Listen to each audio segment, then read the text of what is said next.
ಇಂದೇ ಡೌನ್ಲೋಡ್ ಮಾಡಿ ಮತ್ತು ನಿಮ್ಮ ನೆಚ್ಚಿನ ಶೋಗಳನ್ನು ಆನಂದಿಸಿ.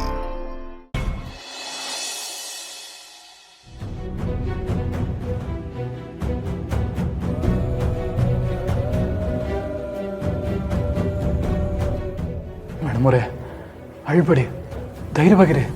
ನೀವು ಹೇಗಿದ್ದೀರಾ? ಹೆಂಗಿದ್ದೀನಲ್ಲ ಮೇಡಮೋರೆ. ಲೈಸಿದು ನೀನೇನು ತಲೆ ಕೆಡ್ಸ್ಕೊಬಿಡಕ್ಕಲ್ಲ. ನಾನು ಲಾಯರ್ ಲಕ್ಷ್ಮೀನಾರಾಯಣ ಜೊತೆ ಎಲ್ಲನೂ ಮಾತಾಡೀನಿ, ಫೈಲ್ ಎಲ್ಲ ಕೊಟ್ಟಿವ್ನಿ. ಅವರೆಲ್ಲ ನೋಡ್ತೀನಿ ಅಂತ ಹೇಳೋರೆ. ಮೊದಲು ಬೇಲ್ಗೆ ವ್ಯವಸ್ಥೆ ಮಾಡ್ತಾರೆ. ಆದಷ್ಟು ಬಿರ್ನೆ ನೀನು ಆಚೆಗೆ ಬತ್ತಿಯಕ್ಕಲ್ಲ, ಚಿಂತೆ ಬೇಡ. ಈಗ ಯಾರು ಬಂದರು ಏನು ಮಾಡೋಕ್ಕಾಗಕ್ಕಿಲ್ಲ, ಬಿಡೋಣ. ಇದೇನು ಭಾವನವ ಇವನು? ಲೈ, ನಾವು ನೀನು ಆಚೆ ಕರ್ಕೊಬರ್ಬೇಕು ಅಂತ ಇಷ್ಟೆಲ್ಲ ಮಾಡ್ತಾ ಇದ್ರೆ ನೀನು ನೋಡಿದ್ರೆ ಹಿಂಗೆ ಮಾತಾಡ್ತೀಯಲ್ಲ. ಲೇ ಏಯ್, ಒಳ್ಳೇದು ಮಾತಾಡು. ನಮ್ಮ ಹಿಂದೆ ನಿಂತು ಯಾರೋ ನಮ್ಮನ್ನು ಬೊಂಬೆ ಥರ ಆಟಾಡಿಸ್ತಾ ಇದ್ದಾರೆ. ಅವರು ಎಷ್ಟು ದಿನ ಆಟಾಡಿಸ್ತಾರೆ ಅಂತ ನೋಡೋಣ, ಬಿಡೋಣ. ಬೊಂಬೆ ಥರವಾ? ಏಯ್, ಏನೆಲ್ಲ ಮಾತಾಡ್ತಾ ಇದೀಯ ನೀನು? ಯಾರಲ್ಲ? ಹೂ ಕನ್ನಡ, ಇಲ್ಲಿ ಯಾರೋ ಒಬ್ರು ಆಟ ಆಡ್ತವ್ರೆ. ಬೊಂಬೆಗಳು ನಾವಾಗಿದ್ದೀವಿ. ಆದರೆ ಇದರಿಂದ ನಿಂತು ಸೂತ್ರ ಆಡಿಸ್ತಾ ಇರೋದು ಮಾತ್ರ ನಮ್ಮನೆಯವರೇ. ನಮ್ಮನೆಯವರು? ಲೇ, ನಮ್ಮನೆಯವ್ರು ಯಾರಲ್ಲ? ಇದರಿಂದ ಇರೋದು, ಇದನ್ನೆಲ್ಲ ಮಾಡಿಸ್ತಾ ಇರೋದು ಅಪ್ಪಾಜಿ.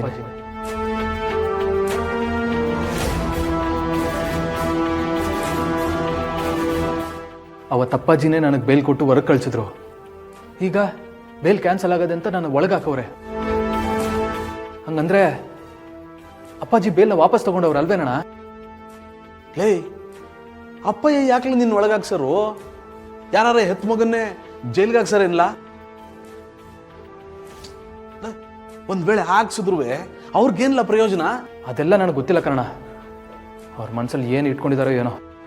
ಹೊರಗಡೆ ಇರೋರಿಗೆ ಜೈಲಲ್ಲಿ ಏನು ನಡೀತಾ ಇದೆ ಅಂತ ಗೊತ್ತಾಗದೇ ಇರ್ಬೋದು, ಆದರೆ ಒಳಗಿರೋರಿಗೆ ಹೊರಗಡೆ ಏನು ನಡೀತಾ ಇದೆ ಅಂತ ಹಿಂಗೆ ಗೊತ್ತಾಯ್ತದೆ. ಒಳಗಡೆ ಅಪ್ಪಾಜಿ ಬಗ್ಗೆ ಹೆಂಗೆಲ್ಲ ಮಾತಾಡ್ತವ್ರು ಗೊತ್ತೇನಣ್ಣ? ಆಗಲೇ ನನಗೂ ಗೊತ್ತಾಗಿದ್ದು, ಇದನ್ನೆಲ್ಲ ಅಪ್ಪಾಜಿನೇ ಬೇಕು ಅಂತ ಮಾಡಿಸ್ತವ್ರೆ ಅಂತ.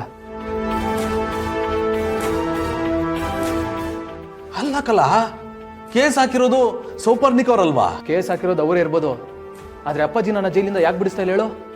ನನಗೆ ಬೇಲ್ ಕೊಡಿಸೋ ಶಕ್ತಿ ಅವ್ರಿಗೆ ಅದೇ ತಾನೇ. ನಾನು ಒಳಗಿರೋದು, ಅರೆಸ್ಟ್ ಆಗಿರೋದು ಅವ್ರು ಕೇಸ್ ಹಾಕಿರೋದಕ್ಕಷ್ಟೇ ಅಲ್ಲ ಕಣಣ್ಣ.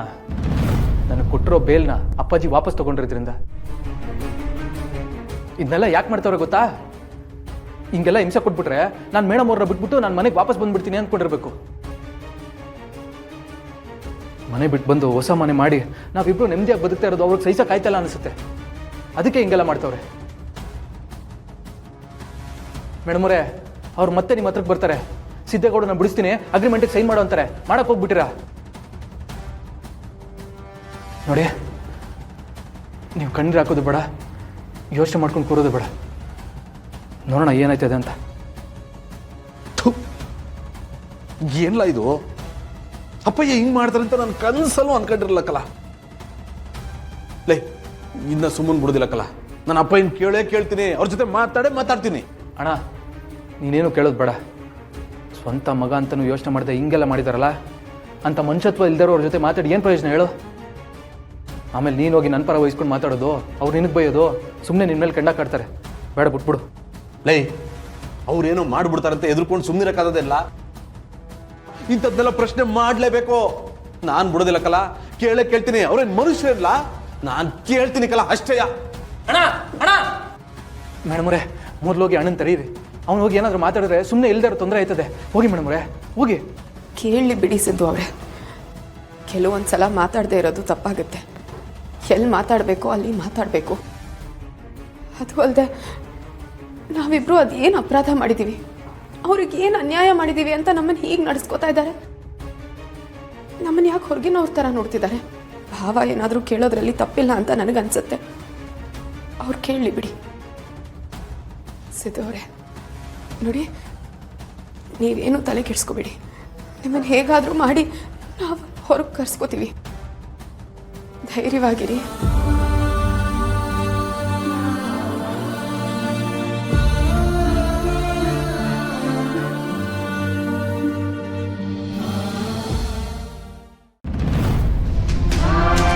ಫೋನ್ ಮಾಡಿ ದುಡ್ಡು ತೊಗೊಂಡು ಬಾ ಅಂತೇನೋ ಹೇಳಿಬಿಟ್ಟೆ.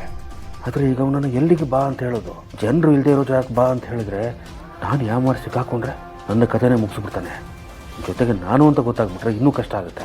ಹಾಗಾದರೆ ಈಗ ಜನರು ಓಡಾಡೋ ಕಡೆನೇ ಅವನಿಗೆ ಬರೋದಕ್ಕೆ ಹೇಳಬೇಕು. ಆದರೆ ಜಾಸ್ತಿ ಜನ ಇರಬಾರ್ದು. ನಾನು ಅವನನ್ನು ನೋಡಬೇಕು, ಅವನು ನನ್ನನ್ನು ನೋಡಬಾರ್ದು.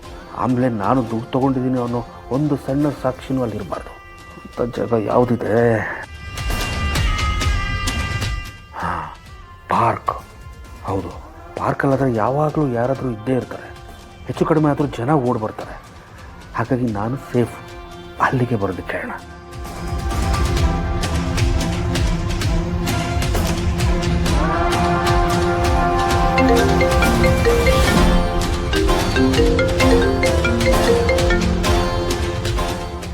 ಹಲೋ, ದುಡ್ಡು ರೆಡಿ ಇದೆ. ಎಲ್ಲಿಗೆ ತರ್ಕೊಳ್ಬೇಕು ಹೇಳು. ಪರವಾಗಿಲ್ಲ, ತುಂಬ ಸ್ಪೀಡಾಗೇ ಇದ್ದೀರಾ. ಕೊಲೆ ಮಾಡಬೇಕಾದ್ರೆ ಇಲ್ಲದೆ ಇರೋ ಭಯ ತಪ್ಪಿಸ್ಕೊಳ್ಬೇಕಾರೆ ಯಾಕೆ? ಏಯ್, ನಿನಗೂ ಗೊತ್ತು ನಾನು ಬೇಕು ಅಂತ ಕೊಲೆ ಮಾಡಿದ್ದಲ್ಲ ಅಂತ. ಆಕಸ್ಮಿಕವಾಗಿ ನಡೆದೋಗಿದ್ದದು. ಏನೇ ಆದರೂ ಕೊಲೆನೇ ತಾನೇ. ದುಡ್ಡು ರೆಡಿ ಇದೆಯಾ? ದುಡ್ಡು ರೆಡಿ ಇದೆ ಅಂತ ಆಗಲೇ ಹೇಳಿದ್ನಲ್ಲ. Just tell me where to come. Sharp 4 ಗಂಟೆಗೆ ಅಡ್ರೆಸ್ನ ಮೆಸೇಜ್ ಮಾಡ್ತೀನಿ, ಅಲ್ಲಿಗೆ ಬಂದ್ಬಿಡಿ. ಅಷ್ಟೊತ್ತಲ್ಲ, ಬೆಳಕಿನ ಸಮಯ. ಯಾರಾದರೂ ನಮ್ಮನ್ನು ಗಮನಿಸ್ಬಿಟ್ರೆ ಅಷ್ಟೊಂದು ದೊಡ್ಡ ಮೊತ್ತ ಎಕ್ಸ್ಚೇಂಜ್ ಆಗಬೇಕಾದ್ರೆ ಅನುಮಾನ ಬರಲ್ವಾ? ಕೊಡೋರು ನೀವು, ತಗೊಳ್ಳೋರು ನಾನು. ಅಷ್ಟೆಲ್ಲ ಯಾಕ್ರಿ ತಲೆ ಕೆಡ್ಸ್ಕೊತೀರಾ? ನೀವು ಬನ್ನಿ, ಎಲ್ಲ ನಾನು ನೋಡ್ಕೋತೀನಿ. Okay, fine, I'll be there. ಆಮೇಲೆ ಇನ್ನೊಂದು ವಿಷಯ, ಅದೇ ಗೊತ್ತಲ್ಲ, ನೀವು ಒಬ್ಬರೇ ಬರಬೇಕು. ನನ್ನನ್ನು ಹಿಡಿಯೋದಕ್ಕೆ ಅಂತ ಬೇರೆ ಏನಾದರೂ ಪ್ಲ್ಯಾನ್ ಮಾಡಿದ್ರೆ ಅವಾಗಲೇ ಹೇಳಿದ್ದಲ್ಲ, ನಿಮ್ಮ ವಿಡಿಯೋ ಮೀಡಿಯಾದವ್ರ ಹತ್ರ ಇರುತ್ತೆ. ಓಕೆ? ನೋಡು, ಅದರ ಅವಶ್ಯಕತೆ ನನಗಿಲ್ಲ.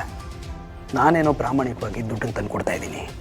ಆದರೆ ದುಡ್ಡು ಸಿಕ್ಕ ಮೇಲೆ ಮನುಷ್ಯನ ತಲೆ ತಿರುಗುತ್ತೆ ಅಂತಾರೆ. ನೀನೇನಾದರೂ ಬೇರೆ ಥರ ಹಿಡಿದ್ರೆ ನಾನು ಬೇರೆ ರೀತಿಯೇ ವರ್ತಿಸ್ಬೇಕಾಗತ್ತೆ, ನೆನಪಿರಲಿ. ನಾನು ಹಾಗೆಲ್ಲ ಏನೂ ಮಾಡಲ್ಲ ರೀ.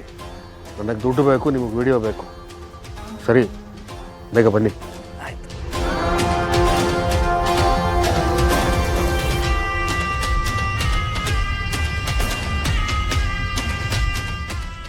ಅಪ್ಪ, ಇವನು ದುಡ್ಡು ತಂದು ಕೊಟ್ಟುಬಿಟ್ರೆ, ಅದನ್ನು ತೊಗೊಂಡೋಗಿ ಜವರೇಗೂಡಿ ಕೊಟ್ಟುಬಿಟ್ರೆ ಇವತ್ತಿಂದ ನಾನು ಆರಾಮಾಗಿಬಿಡ್ತೀನಿ. ಯಾವ ತೊಂದರೆನೂ ಇರೋಲ್ಲ, ಎಲ್ಲದಕ್ಕೂ ಸಮಾಪ್ತಿ. ಅದೇ, ದಯವಿಟ್ಟು ನನಗೆ ಕ್ಷಮಿಸ್ಬಿಡಿ. ನನ್ನ ಕಷ್ಟಕ್ಕೆ ನಿಮ್ಮನ್ನು ಬಳಸ್ಕೊತಾ ಇದ್ದೀನಿ. ನೀವು ಹೋಗಿ ನನಗೆ ಒಳ್ಳೇದು ಮಾಡಿದ್ರಿ. ನೀವೆಲ್ಲ ಇರಿ, ಚೆನ್ನಾಗಿರಿ. ಲಕ್ಷ್ಮೀ ನಿವಾಸ ಲಕ್ಷ್ಮೀ